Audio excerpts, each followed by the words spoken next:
안녕하세요. 사례로 풀어보는 지분경매 시간입니다. 지분경매 하면 두 기둥, 항상 제가 말씀드리지만요. 소송과 협상, 이 두 가지를 깊이 공부하셔야 됩니다. 제가 여러분들하고 같이 공부하는 이 사례로 풀어보는 지분경매 이 시간은요. 소송과 협상과 관련된 이 프로세스를 정확하게 전달해 주는 시간입니다. 여기 보시면요. 사례로 풀어보는 지분경매 D페이지에 네모난 박스에 소송에 관련된 이러한 내용 5가지 하고요. 협상에 관련된 외워야 될 사항 5가지에 대해서 설명드리고 있습니다. 내용 증명 발송, 그리고 부동산 가압류하고 부당이득금 반환 청구 소송이 또 한 세트가 됩니다. 제일 먼저 낙찰 받으시고요. 내용 증명 보내셔서 나의 전화번호를 타 공유자에게 알려주는 게 첫 번째 지분 경매를 해결하는 프로세스의 여는 열쇠입니다. 그리고 부동산 가압류와 부당이득금 반환 청구 소송이 한 세트, 그리고 부동산 처분금지 가처분과 공유물 분할 소송이 한 세트로 해서 이 네 가지가 소송의 프로세스, 그러니까 소송의 가장 중요한 이러한 그 기초 과정입니다. 이러한 그 내용이 소송에 관한 이러한 프로세스고요. 협상에 관해서는 시옷, 이응, 지읒, 시읒후, 상급자 법칙, 엄살 부리기, 질문하기, 첫째 안에 예스하지 않고 침묵으로 종결하는 침묵 종결법까지 이렇게 소송과 협상에 대해서 말씀을 드리는 이러한 시간이다라고 여러분들이 아시면 될 것 같습니다. 오늘은 64년 만에 초겨울 추위가 왔다, 이런 뉴스가 며칠 전부터 계속 나오고 있는데요. 실제 오늘 일요일 아침을 열고 나니까요. 지금 현재 서울 기온은 4도입니다. 조금 전까지만 해도 2도였고요. 그 전에는 1도까지 내려갔던 서울 기온인데 초겨울 추위가 10월 달에 이렇게 갑자기 찾아왔습니다. 전국은 지금 대체적으로 맑다고 하는데요. 지금 서울 날씨도 굉장히 맑은데 일요일 서울 아침이 0도까지 뚝 떨어진 64년 만에 이른 추위입니다. 초겨울 날씨를 10월 중순에 볼 수 있으니까요. 굉장히 이상기후다 이렇게 볼 수 있습니다. 어젯밤에 한파특보까지 내렸고요. 전체적으로 이러한 날씨에 감기, 독감 조심하고요. 지금 독감 예방주사 맞는 시기입니다. 저도 독감 예방주사를 이미 맞았는데요. 여러분들도 기회가 되시면 독감 예방주사 맞으셔서 이 코로나 시기에 또 독감 주의하시고요. 건강에 유의하시기 바라겠습니다. 오늘은 이 관련해 가지고요. 조금 특이한 이러한 내용을 갖고 여러분들하고 같이 살펴보도록 하겠습니다. 본인 서명 사실 확인서라는 게 있어요. 여기 보시는 것 같죠? 본인 서명 사실 확인서라는 건요. 많은 이 부동산 거래도 하고 또 계약을 합니다. 이럴 때 확인해 주는 게 바로 여기 나와 있는 인감증명 발급인데요. 인감증명서인데 이 인감증명 이런 그 제도가 1961년부터 우리나라에 생겼습니다. 근데 이 인감증명이라는 건요, 거래하고 계약하실 때 다 아는 사실이지만은 이렇게 그 변조하거나 위조하거나 이러한 위험성에서 탈피하기 위해서 인감증명서를 발급받아서 계약 시, 거래 시 제시하는 제도인데요. 이 부정 발급할 수도 있고 또 뭐 재발급도 해야 되는 상황도 생기고 막 그러는데, 그때 증명 발급할 때 인감 신고할 때 인감 도장이라는 걸 꼭 가져가야 됩니다. 그래서 이 꼭 도장을 지참해야 되는 것을 이러한 번거로움을 갖다가 해소하기 위해서 본인 서명 사실 확인서라는 이 인감증명을 대체할 수 있는 이러한 제도가 있습니다. 그래서 우리 본인 서명 사실 확인서라는 건요, 2022년, 그러니까 한 9년 전부터 우리나라에서 시행되고 있는데요. 이런 제도를 모르는 분이 많아서 한번 제가 이 본인 서명 사실 확인서라는 것도 한번 소개를 좀 해드리려고 합니다. 인감증명서를 대신해 가지고요, 부동산 소유권 이전이라든가 근저당이라든가 뭐 전세권 설정, 자동차 매도할 때도 활용할 수 있는데요. 도장이 없어도 됩니다. 이 사전 신고 없이 주소지나 또 가까운 시군 구청, 읍면동 이런 데에서 인감증명 없이 본인 서명 하나로 확인서 발급이 가능하기 때문에 이 인감증명서를 대신 활용할 수가 있습니다. 인감증명서는 위임을 받아가지고 대리로 될 수 있지만요. 이 확인서는 본인만이 할 수 있기 때문에 이 본인만이 거래를 할 수 있게 한 이러한 제도인데요. 여기 보여드리는 이게 인감증명서하고 뭐 거의 비슷하게 생겼는데 여기에다가 본인 이름, 조홍서면 조홍서 이렇게 서명을 하시는 거예요. 그래서 다른 데는 뭐 똑같습니다. 이 인감증명서를 달래는데 대처할 수 있다. 그러니까 대출이라든가 부동산 거래라든가 자동차 이렇게 거래를 할 때 인감증명서를 요구하는 이 제도가 본인 서명 사실 확인서를 통해 가지고 할 수 있다라고 말씀드립니다. 도장 날인하는 인감도장을 통해 가지고 하는 것보다요. 앞으로 서명이 늘어나기 때문에 모든 계약이나 거래할 때 인감증명서 대신 본인 서명 사실 확인서라는 걸 통해 가지고 한다는 것을 꼭 아셔가지고요. 이걸 또 활용하고 싶으신 분들은요. 본인 서명 사실 확인서를 통해 가지고 앞으로 거래를 하셔도 좋다 이렇게 말씀드립니다. 자, 오늘은 여기 보시는 것 같죠? 94페이지 지난주에 하다가 이제 마쳤는데요. 여기부터 천천히 공부해 나가도록 하겠습니다. 다음 조금 있다가 메일에 저한테 온 내용을 이제 공부할 건데요. 법원의 선고에 의해서 판결문이 원고 피고에게 이제 발송이 된 상태에서 판결문이 송달받은 할머니가 전화를 해서 295만 원에 낙찰받은 이 물건을 500만 원에 그러니까 한 205만 원 정도의 수익이 나는 거죠. 지분을 매도하라 그래가지고 낙찰 받은 원고 우리 제자는 600만 원 제시하는 500만 원과 600만 원 사이에서 밀당을 하는 이러한 협상 과정을 설명을 드리려고 하는 겁니다. 제자가 협상 중에 지분경매 공부를 하고 처음 연습 삼아서 이렇게 지분경매 물건 하는 건데요. 부풀려 말하기 전략으로 600만 원을 제시하고 할머니는 전화 통화하다 보니까 500만 원에 합의하는, 그래서 첫 번째 이 지분 경매를 조용히 성공시키는 이러한 그 내용들을 여러분들하고 자세히 공부하려고 합니다. 지분 경매는요 이렇게 작은 소액으로 연습을 해볼 수도 있고요. 정말 작은 금액으로 또 성공을 시킬 수 있는 이러한 소송 프로세스로 바로 성공을 시키는 겁니다. 이 케이스 같은 경우는요.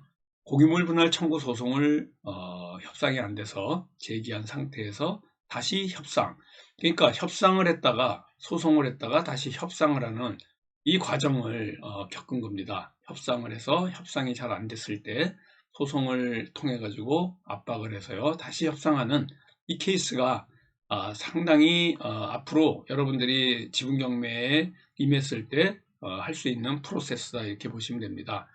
내 지분을 타 공유자에게 매각하는 것도 일종의 부동산 매매 거래고, 부동산 매매 계약서도 작성해야 되고 소유권 이전 등기도 그 다음에 해야 되기 때문에 이러한 것도 같이 공부해서 나가는 겁니다. 타 공유자가 지방에 살고 있고요. 우리 제자분은 서울에 있었는데 바로 내가 있는 서울의 법무사 사무실에 와서 이 모든 부동산 거래 계약서와 또 소유권 이전을 이 법무사 사무실에서 하는 게 여러분 순서입니다. 협상을 잘 하셔야죠. 아니면은 나중에 이렇게 그 협상이 돼 가지고 서로 매매를 할 때 타 공유자 있는 곳으로 가는 경우가 많은데요. 우리 제자들은 잘 안 갑니다. 대부분이 내가 있는 곳으로 와서 이렇게 그 소유권 이전도 해가고 그리고 매매 계약서도 법무사 사무실에서 할 수 있도록 안내를 하기 때문에요. 이 법무사 사무실에서 매매 계약도 하고 소유권 이전도 실행한 이런 케이스가 된다라고 말씀드리면 되고요. 이런 메일이 저한테 와가지고 여러분들이 우리 제자분이 해결한 겁니다. 교수님, 지분 공매에 관련해서 업데이트 해 드릴게요. 그리고 여기 있는 게 제 메일이니까요. 여러분들이 이 메일 주소 잘 보시고요. 저한테 혹시 공부하시다가 궁금한 사항 있으면요. 메일로 문의하시면 제가 답해 드립니다. 여러분들 이 궁금하신 사항들에 관련해서는 언제든지 메일로 주시면 될 것 같습니다. 교수님, 무슨 시 지분 공매 관련해서 업데이트해 드립니다. 판결문이 도착하고, 그러니까 공유물 분할 청구 소송을 제기해서요. 판결문이 도착하고 나서 며칠 후에 점유자이신 할머니가 연락을 했는데 그냥 경매에 넘기든지 말든지 난 모르겠다라고 나왔습니다. 집이 다 경매로 넘어가면 손해가 크실 거라고 설명해 드렸더니 다시 생각해 보시겠다고 말씀하셨군요. 그리고 일주일 정도 있다가 다시 연락이 왔는데 막내딸이 도와주기로 했으니 합의해 주면 안 되겠냐 그러셔서 600만 원 이하로 안 된다 그랬거든요. 그랬더니 500만 원만 해달라고 통사정을 하셨어요.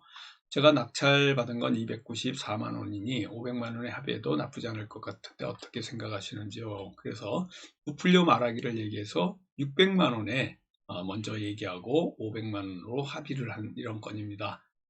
공매를 통해 가지고요, 이런 연습용으로, 실전 연습용으로 낙찰받아서 성공한 케이스다, 이렇게 보시면 됩니다. 그 이후에 여기 보시는 것 같죠? 점유자분이 서울시청령 얘기하는 거예요. 시청령의 법무사 사무실에서 만나고 등기 이전 서류 주고 매매대금 500만 원 받고 마무리 지었습니다. 저의 첫 지분경매 도전 해결돼서 정말 감사합니다. 라고 이렇게 보내주셨는데요.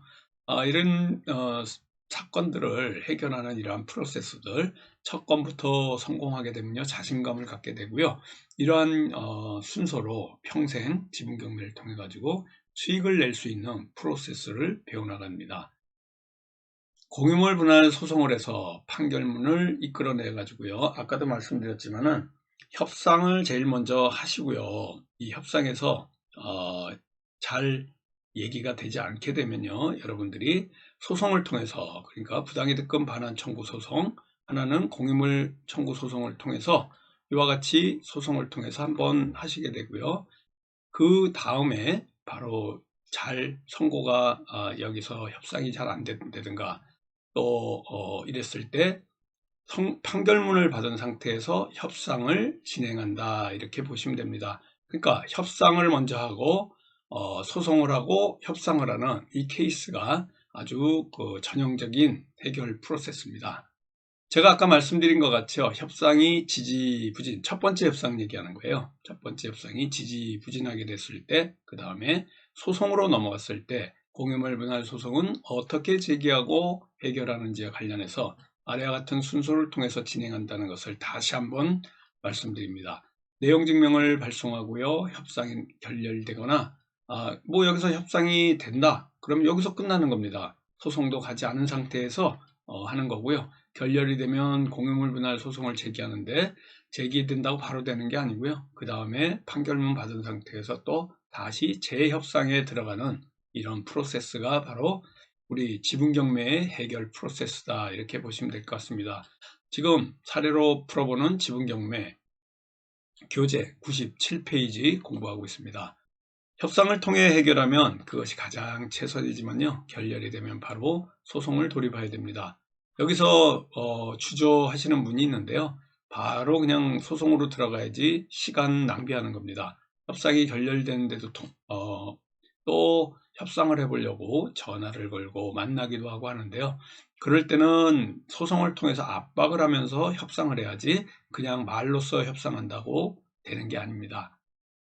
이 지분경매를 통해서 소송이 진행된다. 두 가지 소송할 수 있습니다. 아까도 말씀드렸지만요, 부당이득금 반환 청구 소송하고 공유물 분할 청구 소송, 두 가지 소송을 통해서 이렇게 얘기하는데요. 지금은 공유물 분할 청구 소송에 관련해서 제가 말씀을 드립니다.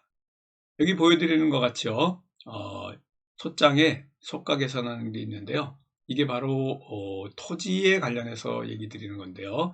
여기에 보면 교재에 바로 100분의 50, 그러니까 2분의 1이 지금 빠져 있습니다. 이것 때문에 저한테 메일로 혹시 교수님 이 100분의 50 여기 소가 계산할 때 토지 얘기하는 거예요. 100분의 50이 빠진 게 아닙니까? 이렇게 물으시는 분이 있는데요. 네, 맞습니다. 100분의 50을 여기다가 꼭 넣어줘야 됩니다. 교재 98페이지 요 소가에 관련된 건데요. 100분의 50을 꼭 넣어주시기 바라겠고요. 소송비용 자동 계산을 통해 가지고 여러분들이 이 소가하고 또 원고 피고 이 내용을 나오면요, 여기다가 대한법률구조공단의 소가 계산기에 넣어 가지고 바로 출력해서 전자소송이 아닌 경우에는 이와 같이 붙여서 가져가시면 됩니다. 우리 계산기를 통해 가지고 계산 나온 결과를 출력해서 이와 같이 하시면 되는데요. 공유물 분할 소송 청구 취지 별지 목록 따로 만들어 가지고 이 비율을 적어내는 겁니다. 청구 취지, 공유물 분할 청구 소송의 청구 취지는요, 주문, 그러니까 판결문에 내가 이기는 부분에 나오는 거고요. 이 경매에 붙여서 각 지분 비율대로 배당해 달라는 이런 청구 취지를 쓰는 경우가 있습니다. 현물 분할이 가능한 토지는 바로 지분 비율대로 토지를 분할해 달라고 청구 취지를 적고 간략한 청구 분할 도면을 만들게 되고요. 이 토지 경우에는 현물 분할이 원칙이기 때문에 꼭 그렇게 먼저 청구 취지를 쓰셔야 됩니다. 이 현물 분할이 불가능한 토지라든가 아니면은 또 아파트 그리고 다세대 같은 경우에는요, 이거를 목록에 부동산을 경매에 붙이고 그 경락대금을 경매비용 제세 공과금을 공제한 금액에서 6분해 가지고 바로 16분의 1씩 이렇게 소장에 적시하는 게 다음에 나오는데요. 이런 청구 취지는 그 상황과 형편에 따라서 달라지고, 또 토지 같은 경우에는 현물 분할이 원칙이고요. 현물 분할이 불가능한 경우엔 지금 말씀드린 것 같이 경매에 붙이는 형식적 경매로 진행하는 이러한 수순을 밟게 됩니다.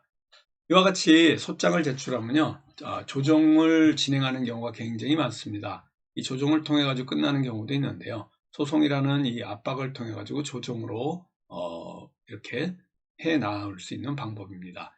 경매에 이르는 판결이 나오는 경우도 있지만요, 재판 중에 상대의 태도나 판사의 재판에 이끄는 상황들을 살펴보면서 내가 조정을 원한다면 나의 의견을 개진해 나갈 수 있는 이런 방법이 바로 우리 지금까지 말씀드렸던 바로 이 소송에 관련된 내용을 진행하는 프로세스입니다. 물론 공유물 분할소에서요, 공유 부동산에 자신들 지분 비율만큼 각자의 공유자에게 기속되어 있는 거, 이게 바로 현물 분할이라는 건데요. 이 현물 분할을 청구 취지로 했는데도 조정을 시킬 수 있습니다. 바로 조정조서에 이 내용들이 예를 들어서 현물 분할을 한다, 아니면 경매에 붙여서 배당을 가져가게 한다, 아니면은 내 지분을 타 공유자에게 우리가 매각시키는, 이 매각시키는 게 이제 우리의 목표인데요. 이 방향으로 끌고 나갈 수 있는 것이 바로 소송의 하나의 형식이다, 이렇게 보시면 됩니다. 공유물 분할 소송은요, 공유자 사이의 기존의 공유관계를 폐기하고 각자의 단독 소유권을 취득하는 바로 형성의 소, 새로운 법률을 창설시키는 형성의 소다, 이렇게 보시면 되고요. 원고가 구하는 청구 취지에 꼭 합당한 판결을 내려주는 게 아니라 판사의 자유로운 재량에 따라서 합리적인 방법으로 공유물을 분할할 수 있기 때문에, 공유물 분할 소송은요, 판사의 재량이 굉장히 큰 재판이다, 이렇게 보시면 됩니다. 다음 주부터 이 소장에 나온 내용들을 얘기할 건데요. 바로 여기 다음 주에 페이지 100페이지부터 우리가 공부해 나갈 겁니다. 이와 같이 오늘 공부한 내용들이 바로 저하고 같이 이 교재 따라오면서요, 이 연재하는 공부 계속 하시면요, 이 지분 경매에 A부터 Z까지 프로세스를 다 배우시게 되고요. 여러분들이 이 교재에서 부족한 부분들은요, 실전반, 6개월 실전반이 있습니다. 이 우리 밴드에 들어오시면요, 이러한 내용들이 적혀 있으니까 밴드 전체 검색란에서 지분 경매라고 검색하셔서 들어오시면 되고요. 여기 보여드리는 것 같이 지분 경매 실전반이 있습니다. 6개월 과정으로 있고요. 교육비가 400만 원입니다.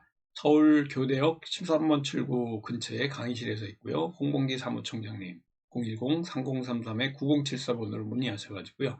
이거보다 더 깊은 공부, 우리가 수익이 50%, 감정가 50% 이하에서 아주 낮은 낙찰가로 낙찰받아서 또 이 성공적인 투자, 수익률을 높일 수 있는 이런 물건들을 검색하는, 이런 물건들을 어떻게 검색해서 어떤 프로세스로 해결해 나가는지, 제일 중요한 게 지분 경매에서요, 우리가 수익을 낼 수 있는 물건을 초이스하는 방법을 배우는 겁니다. 해결 노하우도 배우지만요, 이러한 수익률이 많이 나는 이러한 물건을 고를 수 있는, 또 해결할 수 있는 방법을 가르쳐 주는 곳이 바로 이 실전반 과정이니까 010-3033-9074에 홍범기 사무총장에게 의논하셔서요. 또 이 지분 경매 해결하는 프로세스 실전반에서 공부해 나가시기 바라겠습니다. 다음 주에 뵙겠습니다. 감사합니다. 안녕히 계십시오.